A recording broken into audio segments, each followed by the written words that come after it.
আসসালামু আলাইকুম সুপ্রিয় শিক্ষার্থীবৃন্দ, তোমাদের সবাইকে স্বাগতম জানাচ্ছি রসায়ন দ্বিতীয় পত্রের অনলাইন ক্লাস 3-এ।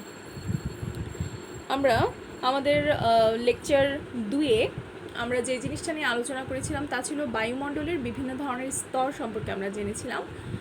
বায়ুমণ্ডলের প্রতিটা স্তরের আলাদা তাপমাত্রা, চাপ, তারপর কি কি বায়ুর উপাদান থাকে সেটা সম্পর্কে আমরা জেনেছি, বায়ুমণ্ডলের গুরুত্ব জেনেছি। আজকে আমাদের আলোচনার মূল বিষয় হচ্ছে আবহাওয়া, ঘূর্ণিঝড় বা সাইক্লোন, জলোচ্ছ্বাস।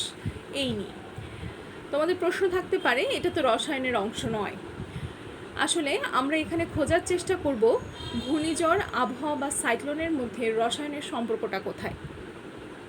তোমাদেরকে যদি আবহাওয়ার সংজ্ঞাটা আমি শুরুতে বলে নেই, তাহলে খেয়াল করো, কোনো একটা বিশেষ সময়ে কোনো স্থানের বায়ুমণ্ডলের ভৌত অবস্থা বা তাপমাত্রা, মেঘ, আনুভূমিক দৃষ্টিগোচরতা, বায়বীয় চাপ, অধঃক্ষেপণ যেমন হচ্ছে বৃষ্টিপাত, তুষারপাত, শিলাবৃষ্টি এবং আর্দ্রতা সম্পর্কিত অবস্থাকে বলা হচ্ছে আবহাওয়া। আবহাওয়া কখনোই কোনো স্থির বস্তু নয়, আবহাওয়াটা হচ্ছে পরিবর্তনশীল এবং এটা কখনোই নিশ্চিত কোনো ধারণা দেয়া যায় না আবহাওয়া সম্পর্কে। সেই সাথে রয়েছে ঘূর্ণিঝড় এবং সাইক্লোন নিয়ে যদি আমরা এই রসায়নের সম্পর্কটা দেখার চেষ্টা করব যে ঘূর্ণিঝড় সৃষ্টিতে কী ধরনের রসায়ন কাজ করে।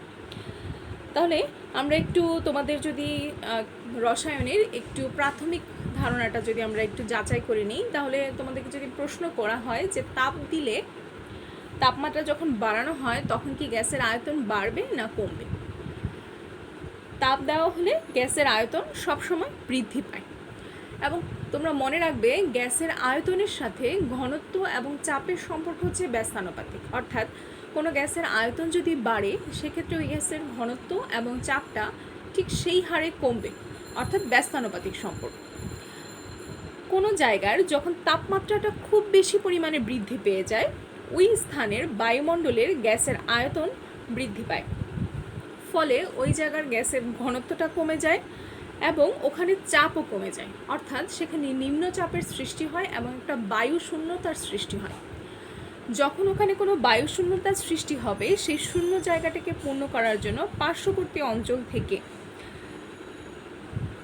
প্রচণ্ডভাবে শীতল বায়ু নিম্নচাপ অঞ্চলের দিকে প্রচণ্ড বেগে সেই শূন্যস্থানটাকে পূরণ করার জন্য ধাবিত হতে থাকবে।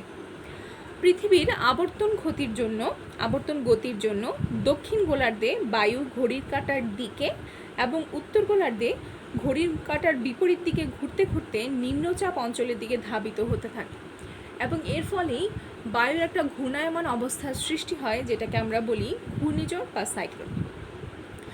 তোমরা খেয়াল করবে টিভির বিভিন্ন সংবাদে সবসময় খেয়াল করবে সমুদ্র নিকটবর্তী যে এলাকাগুলো থাকে সেগুলাই আমাদের ঘূর্ণিঝড়ের উৎপত্তি স্থল থাকে। তোমাদের মাঝে মাঝে মনে প্রশ্ন আসার কথা যে সবসময় ঘূর্ণিঝড়টা কেন সমুদ্র উপকূলবর্তী জায়গাগুলোতেই হয়? কারণ বিস্তীর্ণ যে জলরাশিটা সমুদ্রে থাকে সেই জলরাশি সূর্যের তাপে এটা বাষ্পীভূত হতে থাকে। যখন সূর্যের তাপে সমুদ্রের বায়ু জলীয় বাষ্প হতে থাকে তখন আকাশের মেঘমালা এবং বায়ুর সেই কণাগুলো সেই জলীয় বাষ্পকে গ্রহণ করে। এর ফলে যখন অতিরিক্ত সূর্যের তাপ থাকে তখন যেটা হয়, তখন গ্যাসের আয়তনটা বৃদ্ধি পেয়ে যায় এবং ওখানে গ্যাসের ঘনত্ব কমে যায় এবং সেই সাথে বায়ুতে নিম্নচাপের সৃষ্টি হয়। আর অন্যদিকে সমুদ্রের যেই পানি থাকলেও সেটা হচ্ছে জলীয় বাষ্প হয়ে গেল, জলীয় বাষ্প হয়ে মেঘ এবং বায়ুকণা সেটা গ্রহণ করে নিল, ফলে এটা পরবর্তীতে এটা ঘনীভূত হয়ে সেই তাপটাই বের করবে, তাপটা নির্গমিত হয়। মূলত ঘূর্ণিঝড়ের ক্ষেত্রে যদি আমরা বলে থাকি, সমুদ্র পৃষ্ঠে সূর্যের আলো পড়লে সমুদ্রে যে বিশাল জলরাশি থাকে তার তাপমাত্রাটা বাড়তে থাকে। সমুদ্রপৃষ্ঠের জলরাশির তাপমাত্রাটা যদি 27 ডিগ্রি সেন্টিগ্রেড বা তার থেকে অধিক হয়ে যায় তখন প্রচুর পরিমাণে জলীয় বাষ্প সৃষ্টি হয়, সমুদ্র পৃষ্ঠ থেকে উপরের দিকে উঠতে থাকে। যেহেতু ট্রপোস্ফিয়ারের নিচ থেকে উপরের দিকে ক্রমান্বয়ে তাপমাত্রা হ্রাস পেতে থাকে, তাই এভাবে উত্ক্ষিপ্ত যেই বাষ্পটা থাকে সেটা ক্রমান্বয়ে তাপ ছেড়ে, যতই আমরা বাষ্প হচ্ছে জলরাশি সেটা আস্তে আস্তে মেঘ কণাগুলো বা বায়ুর কণাগুলো গ্রহণ করছে এবং সেই সাথে ওখানে তাপ ছেড়ে দিয়ে ঘনীভূত হতে থাকছে এবং সেটা মেঘমালায় পরিণত হচ্ছে। মেন কথা হলো বাষ্প থেকে নির্গত তাপ আশেপাশের বায়ুকণাগুলো গ্রহণ করে তারাও উপরের দিকে ধাবিত হয়। এর ফলে যেটা হয়, ওই এলাকাতে বায়ুর ঘনত্বটা হ্রাস পেয়ে যায় এবং নিম্নচাপের সৃষ্টি হয়। এক কথায় যদি আমরা বলি যে যত বেশি বাষ্প সৃষ্টি হবে, যত বেশি আমার সমুদ্রের জলরাশি সূর্যের তাপে বাষ্প হবে, তত বেশি এই তাপ নির্গত হতে থাকবে এবং তত বেশি তাপমাত্রা যতই বাড়বে, আশেপাশের বায়ুমণ্ডলের গ্যাসের আয়তন বাড়ার সাথে সাথে সেখানে বায়ুর ঘনত্ব কমে যাবে এবং নিম্ন চাপের সৃষ্টি হবে, অর্থাৎ চাপটাও কমে যাবে এবং বায়ুর যে ঘনত্বটা আছে সেটাও কমে যাবে। এবং এটা তখনই হয় যখন প্রচণ্ড গরম থাকে। তোমরা খেয়াল করবে কোনো ধরনের নিম্নচাপ সৃষ্টি হওয়ার আগে, কোনো একটা জলোচ্ছ্বাস বা ঘূর্ণিঝড়ের আগে প্রচণ্ড গরম থাকে এবং অসহনীয় গরম থাকে। এর ফলে দেখা যায় যে সমুদ্র পৃষ্ঠের তাপমাত্রা বেড়ে ওখানে প্রচুর জলীয় বাষ্পের সৃষ্টি হয় এবং এই জলীয় বাষ্পগুলো উপরের দিকে ধাবিত হওয়ার সাথে সাথে সেখানে মেঘগুলো বা বায়ুর কণাগুলো সেটাকে শোষণ করে নেয়। শোষণ করার পর সেখানে এটা ঘনীভূত হয়ে যায়, ঘনীভূত হয়ে সেটা মেঘমালায় পরিণত হয়। ফলে দেখা যায় যত বেশি বাষ্প তৈরি হতে থাকে ততই আমার বায়ু শূন্যতার সৃষ্টি হয় এবং সেই সাথে ওই এলাকাতে নিম্নচাপের সৃষ্টি হয় এবং ওই নিম্নচাপের এলাকাতে পার্শ্ববর্তী অঞ্চল থেকে শীতল বায়ু দ্রুত বেগে এসে বায়ুর যে শূন্য স্থানটা তৈরি হলো সেই শূন্য স্থানটাকে পূরণ করার যথেষ্ট চেষ্টা করে এবং এই প্রচণ্ড বেগ হওয়ার কারণে এটা কেন্দ্রের দিকে ধাবিত হয়ে একটা ঘূর্ণির মতো সৃষ্টি হয়, অর্থাৎ একটা রোটেশনের সৃষ্টি হয় বায়ুগুলোর মধ্যে এবং এই রোটেশনের মাধ্যমে শেষ পর্যন্ত সেটা একটা ঘূর্ণিঝড়ের রূপ নিয়ে যায়। আমরা যদি বইয়ের এই চিত্রটার দিকে খেয়াল করি, দেখো সমুদ্র এবং সূর্যের একটা সুন্দর চিত্র দেওয়া হয়েছে, যে সমুদ্রের পানি সূর্যের তাপে জলীয় বাষ্পের সৃষ্টি করছে এবং সেই জলীয় বাষ্পগুলো যখন উপরের দিকে উত্থিত হচ্ছে তখন সেখানকার মেঘ এবং বায়ুকণা কর্তৃক সেটা গৃহীত হচ্ছে এবং গৃহীত হওয়ার ফলে সেখানে সেটা ঘনীভূত হয়ে যেই তাপটা সে শোষণ করলো সেই তাপটা সে নির্গমন করে দিচ্ছে বাইরে। তো যেহেতু এই তাপ নির্গমন করার ফলে সেখানে বায়ুর তাপমাত্রাটা বৃদ্ধি পাচ্ছে, ফলে গ্যাসের আয়তনটা বৃদ্ধি পায় এবং নিম্নচাপের সৃষ্টি হয় এবং বায়ুর যে গ্যাসের যে ঘনত্ব থাকে বায়ুতে সেটাও কমে যায়। ফলে এই জায়গার মধ্যে এখানে একটা বায়ু শূন্যতার সৃষ্টি হয় সমুদ্র উপকূলে অঞ্চলগুলোতে। ফলে দেখা যায় পার্শ্ববর্তী অঞ্চল থেকে এই জায়গার বায়ু শূন্যতাটাকে পূরণ করার জন্য শীতল বায়ুটা এসে এই শূন্য স্থানটা পূরণ করে এবং এর যে বেগটা থাকে এই বেগের পরিমাণের উপর ভিত্তি করে আসলে সাইক্লোন, কখনো ঘূর্ণিঝড় বলি আমরা, কখনো হয়তো সাইক্লোন বলি, টর্নেডো, হ্যারিকেন এই ধরনের নাম দেওয়া হয়, মূলত তাদের গতিবেগের উপর ভিত্তি করে। কিন্তু ঘূর্ণিঝড় সৃষ্টিতে মূল যে রসায়নটা সেটা হলো এটাই, যে গ্যাসের তাপমাত্রার সাথে সাথে গ্যাসের আয়তন বৃদ্ধি পাচ্ছে, সেই সাথে ঘনত্ব এবং নিম্নচাপের সৃষ্টি হচ্ছে আর জলীয় বাষ্প হয়ে যাচ্ছে। যেহেতু তাপমাত্রা বৃদ্ধি হয় তখন বিস্তীর্ণ সমুদ্রে যে জলরাশি থাকে সেখান থেকে আমাদের জলীয় বাষ্পের সৃষ্টি হয়। আশা করি সবাই এই জায়গাটা বুঝতে পেরেছ। আমরা এখন দেখব ঘূর্ণিঝড় সৃষ্টির কতগুলো কারণ আমরা লিখব। আমরা যে কারণগুলো পড়লাম সেই কারণগুলো আমরা একটু পয়েন্ট আকারে লেখার চেষ্টা করব এবং সেই সাথে আমরা এই প্রশ্নের উত্তরটা আমরা খুব ভালোভাবে পড়ে নিব যে ঘূর্ণিঝড় সৃষ্টিতে রসায়নের ভূমিকা কী, বা ঘূর্ণিঝড় সৃষ্টির কারণগুলো বর্ণনা করো। তোমরা যেই বইটাই ফলো করো, হাজারী নাগের বই বা অক্ষরপত্রের বই, দুটা বই তোমরা এই প্রশ্নের উত্তরটা খুব সুন্দরভাবে পাবে যে কিভাবে ঘূর্ণিঝড় সৃষ্টি হয় এবং সেই ঘূর্ণিঝড় সৃষ্টির কারণগুলো কি কি সেটা সম্পর্কে তোমরা উত্তরগুলো রেডি করে ফেলবে।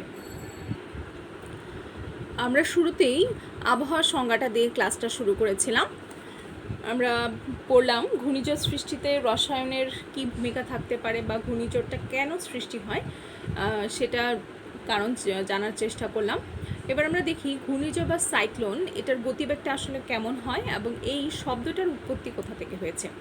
ঘূর্ণিঝড় বা সাইক্লোন এর গতিবেগ হয় ঘন্টায় 63 কিলোমিটার অথবা 40 মাইল।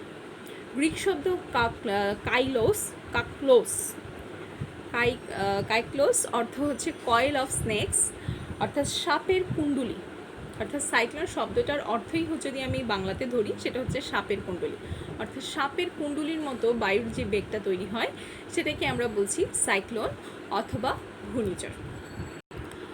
এবার আসো, আশা করি সবার কাছে খাতা কলম নিয়েই তোমরা আসলে লেকচারগুলো দেখতে বসো বলে আমি ধারণা করি।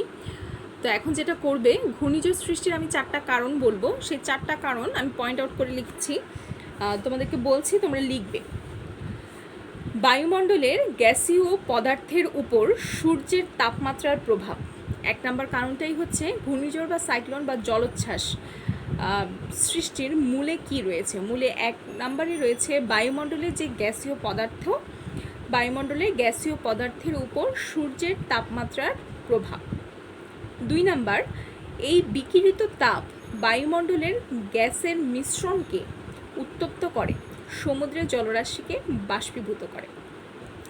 3 নাম্বার হলো, ফলে বায়ুমণ্ডলের তাপমাত্রা বৃদ্ধির ফলে বায়ুর ঘনত্ব হ্রাস পায় এবং বায়ুমণ্ডলে নিম্নচাপের সৃষ্টি হয়। 4 নাম্বার, বায়ুমণ্ডলে নিম্নচাপ সৃষ্টি হলে সাইক্লোন ও সামুদ্রিক জলোচ্ছ্বাস প্রভৃতি প্রাকৃতিক দুর্যোগ ঘটে।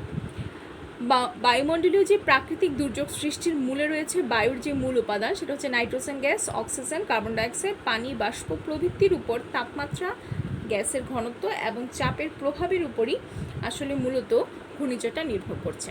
তাহলে ঘূর্ণিঝড় সৃষ্টির কারণ আমরা খুঁজে পেলাম 4টা। 1 নম্বর হচ্ছে বায়ুমণ্ডলে গ্যাসীয় পদার্থের উপর সূর্যের যে তাপমাত্রাটা, তার প্রভাব, এবং এই বিকিরিত তাপ বায়ুমণ্ডলের যে গ্যাসের মিশ্রণটা থাকে সেটাকে উত্তপ্ত করে ফেলে। আমরা জানি যে আমাদের এই পৃথিবীতে এবং পৃথিবীর উপরে বায়ুর প্রতিটা স্তরে বিভিন্ন ধরনের বায়ুর উপাদানগুলো রয়েছে। সেই উপাদানগুলোকে এই যে আমাদের জলরাশিগুলো যে বাষ্পীভূত হচ্ছে প্রচণ্ড তাপে, এই গ্যাসের যে মিশ্রণগুলো আছে সেগুলোকে সে উত্তপ্ত করে ফেলে। ফলে বায়ুমণ্ডলের তাপমাত্রা বৃদ্ধির সাথে সাথে বায়ুর যে ঘনত্ব থাকে, 3 নম্বর পয়েন্টটা হচ্ছে বায়ুমণ্ডলের তাপমাত্রা বৃদ্ধির ফলে বায়ুর ঘনত্ব হ্রাস পায় এবং বায়ুমণ্ডলে নিম্নচাপের সৃষ্টি হয়। 4 নাম্বার, বায়ুমণ্ডলে নিম্নচাপ সৃষ্টি হলে সাইক্লোন ও সামুদ্রিক জলোচ্ছ্বাস প্রভৃতি প্রাকৃতিক দুর্যোগের ঘটনা ঘটে থাকে। অর্থাৎ আমাদের মূল কারণ হচ্ছে 4টা, যে কারণটা আমি এই ক্লাসে হয়তো যদি ভিডিওটা শুনে থাকো হয়তো তোমাদের মনে হবে আমি একই কথা বারবার বলছি। আসলে মূল কারণ হচ্ছে এই 4টাই। মূল কারণ এই 4টা দিয়ে আমাদের ঘূর্ণিঝড় বা সাইক্লোনটা সৃষ্টি হচ্ছে। বইয়ে দেখবে আরেকটু বিস্তারিত আলোচনা আছে, মূল কারণটার আগে পিছে আরও কিছু কথা সুন্দর করে বইয়ে গুছিয়ে লেখা আছে। তোমরা যেটা চেষ্টা করবে, এটা 3 নম্বরের প্রশ্নের জন্য অথবা 2 নম্বরে এই ঘূর্ণিঝড় সৃষ্টির কারণ 2টা বা 4টা কারণ অনুধাবনের প্রশ্নে আসতে পারে যে ঘূর্ণিঝড় সৃষ্টির কারণ লিখো, অথবা যদি 3 নম্বরের প্রশ্নে আসে সর্বোচ্চ যে ঘূর্ণিঝড় সৃষ্টিতে রসায়নের ভূমিকা কী, এই প্রশ্নটা আসতে পারে। দেখো, ঘূর্ণিঝড় সৃষ্টির একটা সুন্দর ছবি আছে তোমাদের বইয়ে, হাজারিনাগের বইয়ে। সেখানে দেখো ঘূর্ণিঝড়ের কেন্দ্র, কিভাবে ঘূর্ণিঝড়টা আস্তে আস্তে ঘুরে রোটেট করে তৈরি হচ্ছে। ঘূর্ণায়মান বায়ুর যেই বহিঃপ্রবাহগুলো রয়েছে, নিম্নমুখী বায়ুগুলো কিভাবে ঘুরছে এবং আমাদের কিভাবে একটা ঘূর্ণির সৃষ্টি হয়, এই চিত্রটার মাধ্যমে কিন্তু আমরা খুব সুন্দরভাবে বুঝতে পারি। তোমাদের কাজ হলো যে প্রশ্নগুলো আমি বললাম, আবহাওয়া কী, ঘূর্ণিঝড় সৃষ্টির কারণগুলো লিখো, ছোট প্রশ্ন। আর বড় প্রশ্ন এখান থেকে পড়বে যে ঘূর্ণিঝড় সৃষ্টিতে রসায়নের ভূমিকা কী। সেখানে হয়তো তোমরা যেই আগে যে একটা চিত্র দেখিয়েছিলাম সমুদ্রের জলরাশি দিয়ে, সেই চিত্রটা দিতে পারো, অথবা এই চিত্রটাও তোমরা দিতে পারো। দেখো, বইয়ে আরও কিছু চিত্র আছে, যেমন চিত্র 1.4 কতে সমুদ্রের সৃষ্ট ঘূর্ণিঝড় উপগ্রহ থেকে আমরা দৃশ্যমান যে সাইক্লোনটা দেখা যাচ্ছে, যে কিভাবে সমুদ্রের জলরাশিগুলো আশেপাশের বায়ুর প্রভাবে সেখানে একটা ঘূর্ণির সৃষ্টি হচ্ছে। এবং সেটা আমরা সবাই জানি যে ঘূর্ণিঝড়ের পরে যে ধ্বংসযজ্ঞটা সেটা সমুদ্র উপকূলবর্তী এলাকায় রয়ে যায়, সেটা আসলে অত্যন্ত অনেক কষ্টের এবং সেই সাথে আমাদের আর্থিক, দেশের অর্থনীতির বিশাল এক ক্ষতি হয়ে যায় এই ঘূর্ণিঝড়গুলোর কারণে। তো এই ঘূর্ণিঝড়গুলো মূলত পৃথিবীর তাপমাত্রাটা বেড়ে যাওয়ার কারণে হয়। তো পৃথিবীর তাপমাত্রা বেড়ে যায় আসলে আমাদের বিভিন্ন ধরনের আচার আচরণের কারণে। বিভিন্ন ধরনের আচার আচরণ বলতে পৃথিবীতে কলকারখানা ইত্যাদি, বিভিন্ন ধরনের গাড়ি, কালো ধোঁয়া, বায়ু দূষণের পরিমাণটা যতই বৃদ্ধি পাচ্ছে, সেই সাথে এই ধরনের প্রাকৃতিক দুর্যোগগুলোর পরিমাণও আস্তে আস্তে বৃদ্ধি থাকে। অর্থাৎ বায়ুকে তুমি যত বেশি দূষিত করবে, বায়ু তার প্রতিশোধটা এভাবেই ফেরত নেবে। এবং বাংলাদেশে 1970 সালের নভেম্বর মাসে বঙ্গোপসাগরের উপকূল অঞ্চলে প্রায় 20 থেকে 25 ফুট উচ্চতায় জলোচ্ছ্বাস সৃষ্টি হয়েছিল, যেখানে কয়েক লক্ষ মানুষের মৃত্যু হয়েছিল। এবং সেই সাথে আমরা হয়তো আরও কিছু ঘূর্ণিঝড়ের নাম জানি। দেখো তোমাদের বইয়ে যেই ঘূর্ণিঝড়গুলোর কথা লেখা আছে, যে সাইক্লোন ছিল প্রথম 1970 সালে ভোলা পার্শ্ববর্তী দ্বীপাঞ্চল বাংলাদেশ, সাইক্লোন 1991 বাংলাদেশের দক্ষিণের উপকূলে। তারপর হচ্ছে ক্যাটরিনা হ্যারিকেন 2005 সালে, সিডর, আইলা, স্যান্ডি, মহাসেন। এই ঘূর্ণিঝড়গুলোর সাথে আমরা মোটামুটি 2000-এর পরের থেকে যে ঘূর্ণিঝড়গুলো আছে সেগুলো হয়তো তোমরা এই নামগুলোর সাথে মোটামুটি পরিচিত। আবার কিছুদিন আগে আমাদের ঘূর্ণিঝড় ফোনি গিয়েছে। তো এই হলো আমাদের আজকের মূল আলোচনা। আজকে আর ক্লাসটা খুব বেশি বড় করলাম না। আমরা এরপরে যেই মূল আলোচনাটায় যাব, যেটা এই অধ্যায়ের একদম খুবই গুরুত্বপূর্ণ যে জিনিসটা, সেটা হচ্ছে গ্যাসের বিভিন্ন ধরনের সূত্রগুলো আমরা পড়ব।